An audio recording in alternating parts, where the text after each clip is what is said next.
We're here on this beautiful spring day in April at Westgate Park in Tysons, and we're here to launch the kickoff of the public review of the Tysons Park System Concept Plan.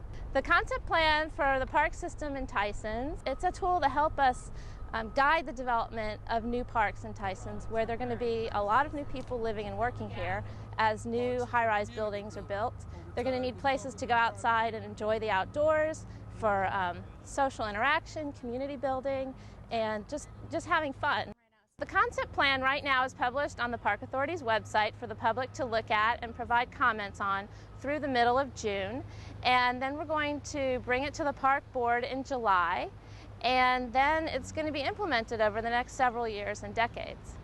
There's really only a few parks in Tysons today. We've got a couple of stream valleys at the edges of Tysons that kind of act as buffers between the commercial development of Tysons and adjacent residential neighborhoods. And we have a couple of parks with recreational facilities. The park system in Tysons is really critical to helping to make this a great place to be. Not just a city of high-rises, but also a fun place to be, a place where people want to get outdoors and exercise and enjoy being with other people in Tysons.